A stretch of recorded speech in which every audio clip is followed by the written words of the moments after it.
warahmatullahi wabarakatuh. Waalaikumsalam warahmatullahi wabarakatuh. Masya Allah, ini pelajaran terakhir ya teman-teman. Ya, pasti sangat capek. Oke, Bu Guru akan menjelaskan tentang bab selanjutnya. Pelajaran yang kemarin bab apa teman-teman? Oke, selanjutnya kita masuk ke bab baru yaitu teks berita. Sebelum masuk ke teks berita, kita berdoa terlebih dahulu ya. Untuk ketua kelas silakan memimpin doa dengan di dalam hati. Monggo, Miftah. Ketua kelas ganti-ganti. Iya. Selesai beri salam. Assalamualaikum warahmatullahi wabarakatuh. Masya Allah, baik. Yang selanjutnya, Ibu akan menjelaskan apa sih teks berita itu. Sebelum masuk ke penjelasan, Ibu akan menjelaskan tujuan pembelajaran bab teks berita saat ini. Yang pertama yaitu peserta didik mampu menjelaskan pengertian teks berita, peserta didik mampu mengidentifikasi struktur dan unsur 5W1H dalam teks berita. Yang ketiga, peserta didik mampu menganalisis kaidah kebahasaan teks berita. Yang keempat, peserta didik mampu menyimpulkan isi berita secara lisan ataupun tertulis secara singkat. Oke, yang selanjutnya, apa teks berita itu? Nah, kalian pasti pernah mendengar, bahkan pernah melihat berita ya? Biasanya di mana teman-teman? Selain di TV ada apa aja? Ada di koran, ada di internet, di web, di radio dan lain sebagainya. Teks berita, apakah kalian tahu apa sih teks berita itu? Teks yang berisi informasi mengenai peristiwa yang terjadi di sekitar kita. Oke, baik.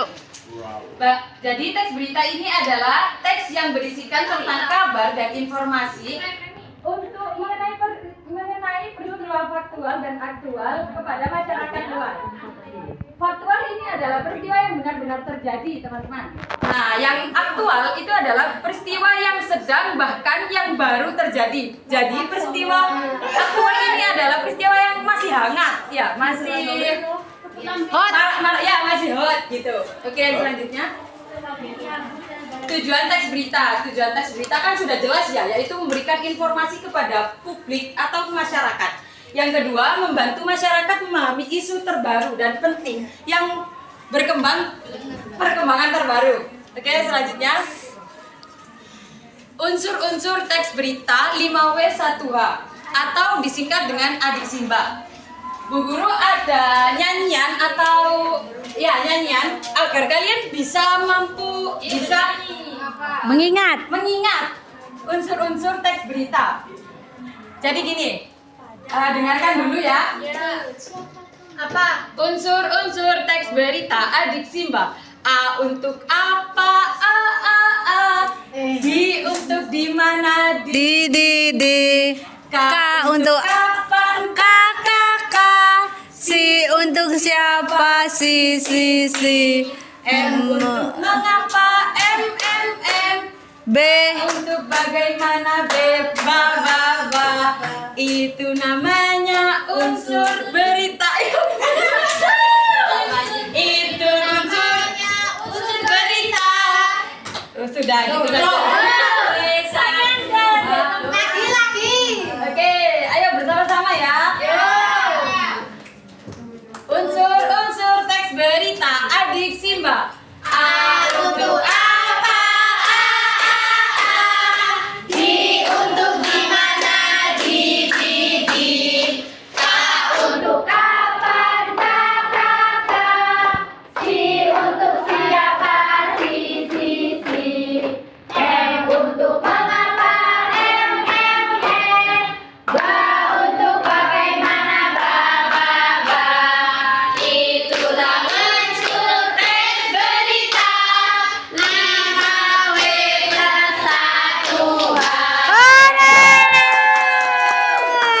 Oke, jadi gampang dihafal ya teman-teman.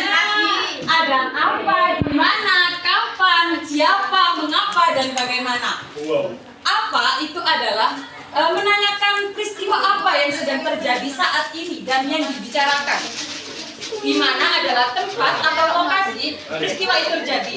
Kapan untuk menanyakan waktu terjadinya peristiwa dan siapa untuk menanyakan orang-orang yang terlibat dalam peristiwa tersebut dan mengapa, yaitu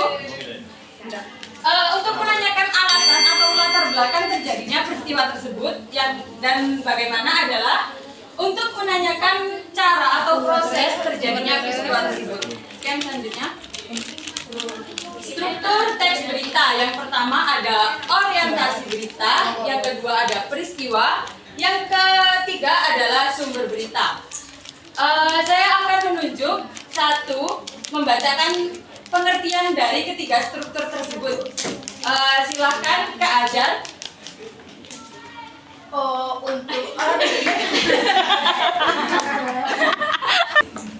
Struktur teks berita ada 3. Yang pertama orientasi berita, yaitu bagian perkenalan masalah atau hal apa yang akan dibahas dalam berita. Lalu yang kedua ada peristiwa, bagian inti yang menceritakan tentang kejadian yang terdapat pada peristiwa atau hal yang ingin dibahas secara rinci dan berurutan. Pada bagian ini harus lengkap unsur-unsur teks beritanya. Lalu yang ketiga ada sumber berita. Sumber berita ini biasanya terletak pada bagian awal berita atau di akhir. Contoh, Yogyakarta, Kompas.com, strip korban kasus kupon wisata palsu di Gunung Kidul, Yogyakarta terus bertambah. Oke, jadi struktur teks berita ini kan harus berurutan ya, dari awalan yaitu orientasi berita, yang kedua yaitu inti peristiwa yang menceritakan kejadian tersebut, dan yang terakhir ada sumber beritanya seperti Yogyakarta, Kompas. Biasanya kalau orang di Pasuruan yaitu Radar Bromo, ya betul. Radar Bromo ada Kak. Jawa Timur. Ya, yang selanjutnya yaitu kaidah kebahasaan. Ada 5. Yang pertama menggunakan bahasa baku. Jadi harus menggunakan bahasa baku agar masyarakat ini mampu memahami teks berita tersebut. Yang kedua yaitu menggunakan kalimat langsung. Menggunakan kalimat langsung tanpa adanya tambahan atau kurangan. Jadi sesuai dengan peristiwa tersebut. Yang ketiga menggunakan kata kerja mental. Kata kerja mental ini biasanya sesuai dengan pendapat orang. Gitu. Yang keempat yaitu fungsi keterangan waktu dan tempat. Di dalam teks berita itu pasti ada waktu dan tempat peristiwa itu terjadi. Yang kelima menggunakan konjungsi temporal. Peristiwa yang menjelaskan kronologi kejadian. Oke. Setelah ini Ibu akan menayangkan Cuplikan. laporan. Nanti Ibu akan menunjuk siapa yang akan menjawab pertanyaan dari Ibu. Ya? Iya. Ibu Ibu Intan. Oke. Enggak kelihatan. PLN merugi. Ya, dikirim di grup ya. 3. Itu yang tadi Kak, yang koran. Dalam berita ini, Ibu akan nanti yang bisa menjawab langsung angkat tangan ya. Oke. Apa peristiwa yang terjadi di dalam koran yang Ibu tayangkan? Saya. Ya, silakan Kamila. Hujan angin yang merobohkan 12 tiang listrik. Oke, pinter 100 karena jawabannya di atas sendiri ya, makanya bisa. Yang selanjutnya, di mana? Soal nomor 2 ya, di mana peristiwa dalam koran itu terjadi? Siapa yang mau jawab? Saya. Ya, ada 2. Husnul dulu, baru nanti Ridho. Di mana Husnul? Ada di 3 desa. Ya. Yang pertama, Pojentrek. Dusun Pojok, Desa Pandansari. Lalu yang kedua Dusun Beras, Desa Tungkul. Dan yang ketiga Dusun Salangan, Desa Simbel. Ya, betul. Apakah ada jawaban dari itu? Ya. Agustin Idas. Sama. Nah, jawaban yang lebih kompleks adalah di Kecamatan Kecamatan Sumber, Kabupaten Probolinggo ada di 3 desa. Yang pertama, Dusun Pojok, Desa Pandansari, Dusun Besar, Desa Tupul, Beras, maaf ya. Yang ketiga yaitu Dusun Pelalangan, Desa Sumber. Oke, soal yang selanjutnya yaitu soal nomor 3. Kapan peristiwa itu terjadi? Siapa yang mau jawab?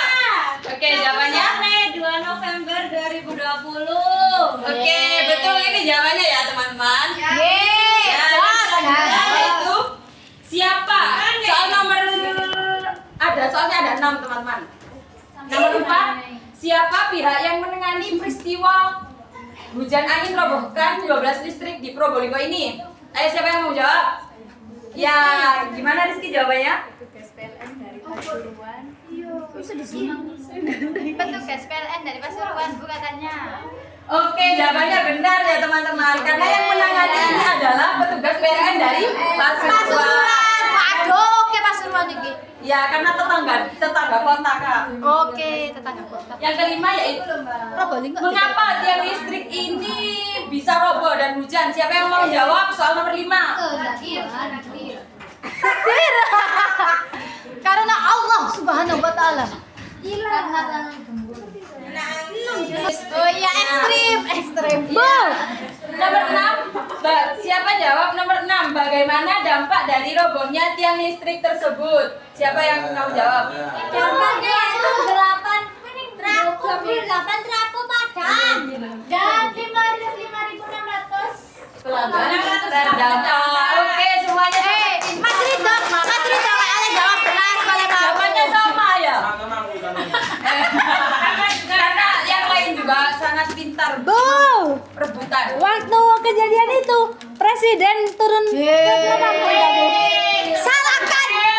Nanti buat teks berita sendiri ya. Salahkan Bahlil. Baik, karena mungkin itu saja dari Bu Intan. Sebelum Bu Intan tutup, bisa berdoa terlebih dahulu ya. Wal asri. Ayo monggo silakan. Kita dulu.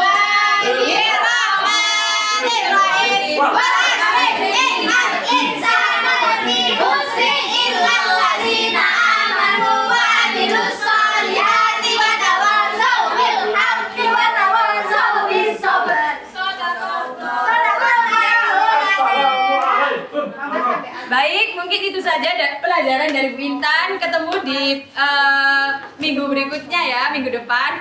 Mungkin itu saja.